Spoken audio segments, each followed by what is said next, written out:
welcome or welcome back. We've entered deeper into autumn now. The fall colors are at their peak, and there is frost on the car windshield most mornings. I often find this time of year brings many reflections.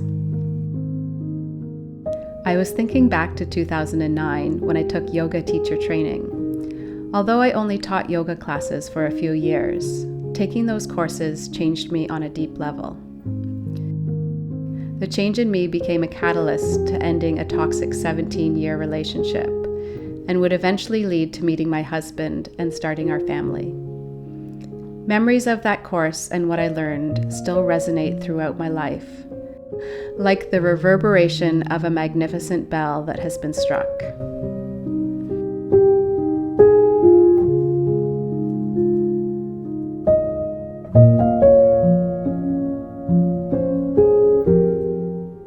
I brought you to the back of the property here because I thought this would be a quieter place to film. Our family's up, so it's noisy and busy and lots of interruptions up at the house. And I wanted to talk to you today about a couple things. So first, fall colors are so gorgeous right now, and I love how we're moving into these more muted tones throughout the winter. I actually really enjoy the winter color palette. If color palettes aren't something you've ever considered, I hadn't either for the longest time, and I would just buy things that I liked, but they didn't necessarily go together. And especially I find with kids' clothes, there's a lot of contrasting patterns and colors, and it's very loud and clashy. And making my own clothes, I had the opportunity to pick specific fabrics, but of course, not everybody's going to be making their own clothes. But that doesn't mean that you can't still pick within a certain color palette or range. I really like very neutral colors, but you don't have to be in that color palette. You could have a color palette that's very based in blues and greens or reds and pinks and oranges, warm colors. So it really doesn't matter what the palette is, but just understanding color theory a little bit and understanding what goes together can really make everything more cohesive. When kids dress themselves, they don't really consider if two colors will go together or not. And I find when I pick the fabrics that I pick, no matter what they pick from their drawer, it's all going to go together. It's all going to look great. And these fabrics are French terry and fleece and just a basic like jersey knit, so t-shirt material, and a rib knit. Actually, this one's a rib knit. So these are the colors that I have chosen for the kids' fall clothes.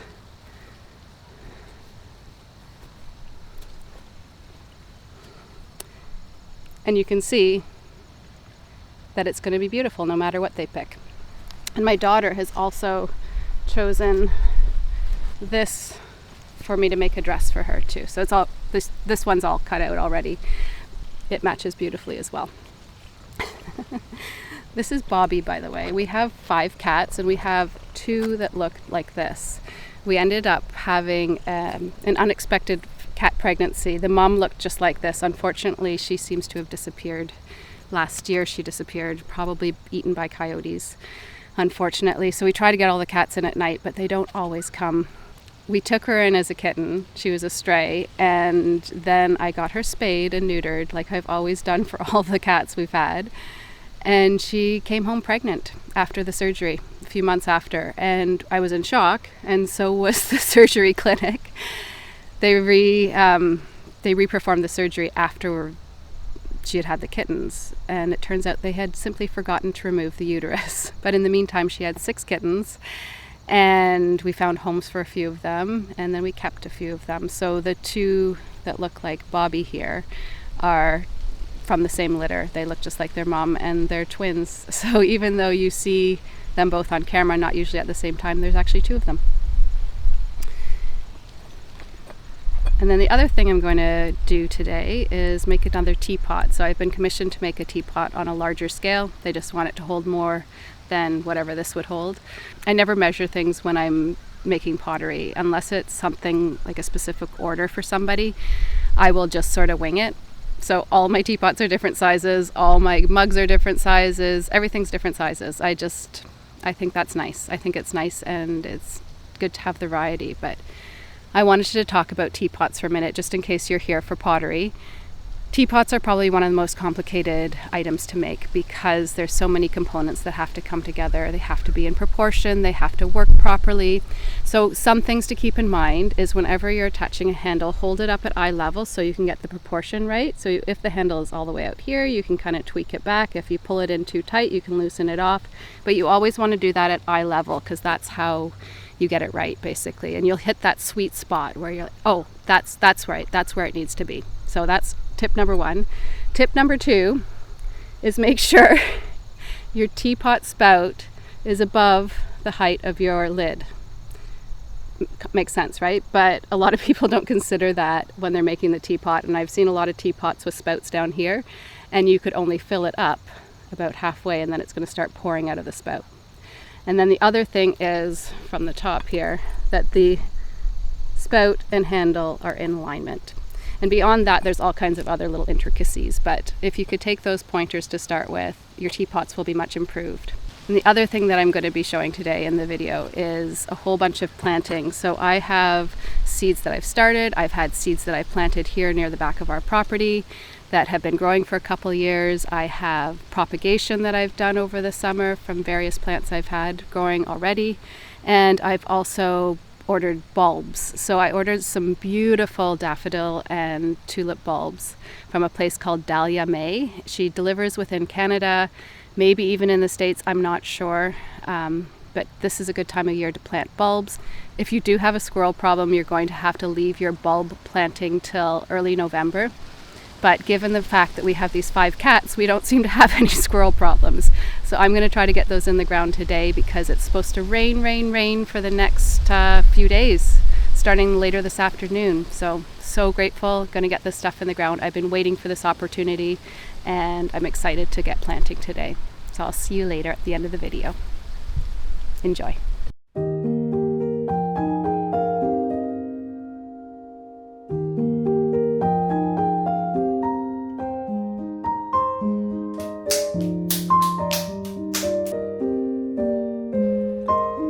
Lately, I've been recalling a story that was told during my yoga training.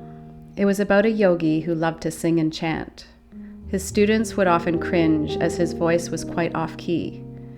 Finally, one day, one of them had the courage to approach him about it. His response was beautiful. He simply laughed and replied that he had his own tuning and that he was in perfect alignment with it.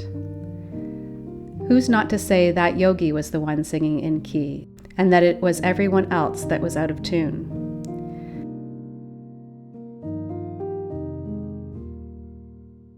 I love this story on so many levels. In the most literal sense, I often sing off key. I'm not tone deaf because I can hear that I'm not hitting the correct notes. I can learn to reach them with a lot of practice, but it's not something that comes naturally to me.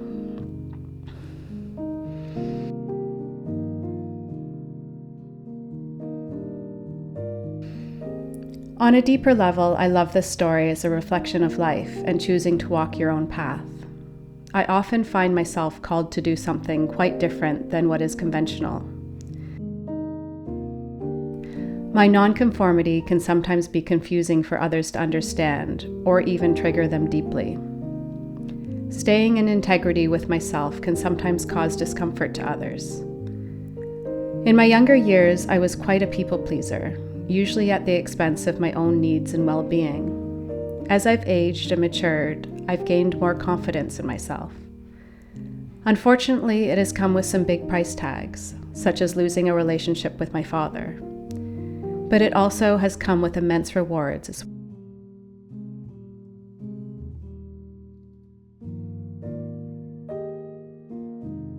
The biggest reward has been being in true alignment with myself and how I show up in this life. The feeling of inner peace it brings holds more weight than anything else.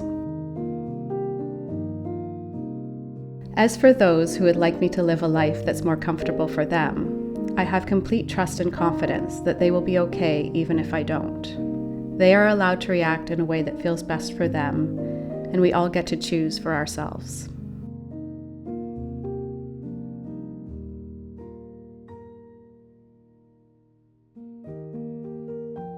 I've learned how to set and maintain healthy boundaries and not be driven by the need for external approval.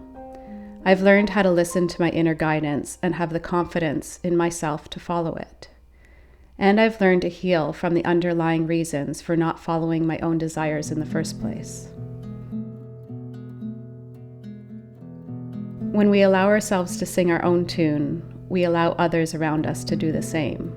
We each have a unique voice to bring to this world, and there's no such thing as singing off-key when we're singing with love, kindness, and from our hearts.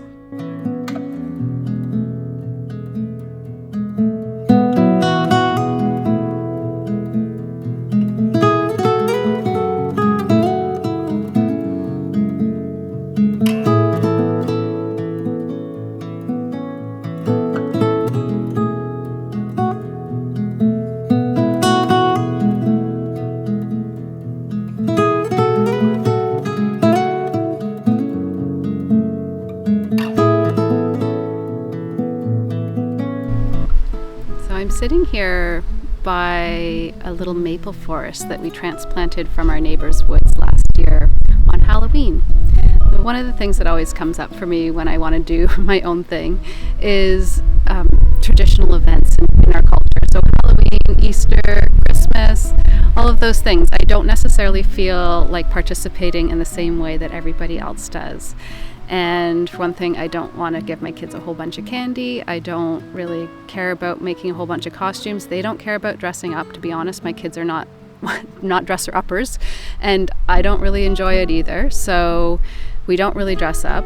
In fact, we don't dress up. And then we try to think of something that they won't feel like they're missing out, because obviously they're aware of it and everybody else around them is performing in this culture event.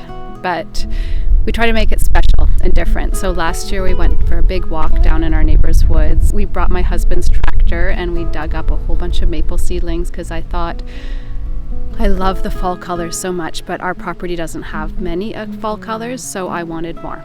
Our soil isn't really the best for maple trees. We've really built up this area, which we've planted all of these trees in, with deeper soil and then also a huge thick layer of mulch, about 2 feet deep. So they seem to be thriving. We've watered them all throughout the drought, and even though there has been some dieback, some of them look like they're dead up top, but they aren't. They are still growing down below.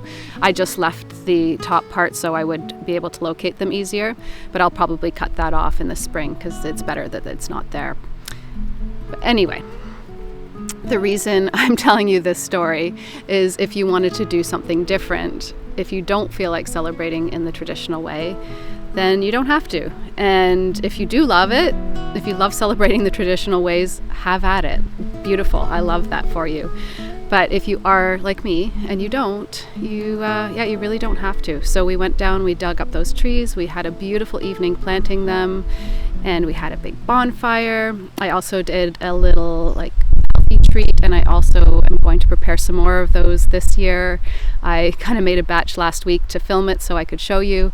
I took strawberries, froze them, dipped them in vanilla yogurt, and put little dark chocolate, what are they called? Chocolate chips for the eyes, so little strawberry ghosts. And then I took clementine or mandarin oranges, drizzled them in a dark chocolate, and stuck a little piece of green grape in the top for little pumpkins. So a healthy treat. The kids love it, and it's not bad for them.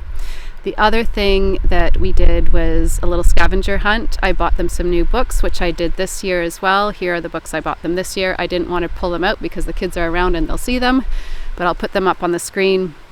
I'm going to do a little scavenger hunt at night so they can take flashlights around the property and search out their new gifts. And that's it. So I would love to hear from you if you are called to do different things than those around you are doing, and how that feels for you, because it can be really hard sometimes to not sort of go with the crowd. But it can also feel like a bit of a discord within yourself if you don't do what you want to do and what feels best for you. So it's something that I'm always conscious of, and I would love to hear about your experience. If you have a similar experience, or even if you don't, I would just love to hear. So please tell me in the comments below, and I look forward to seeing you in the next video. Take care till then. Mwah.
you.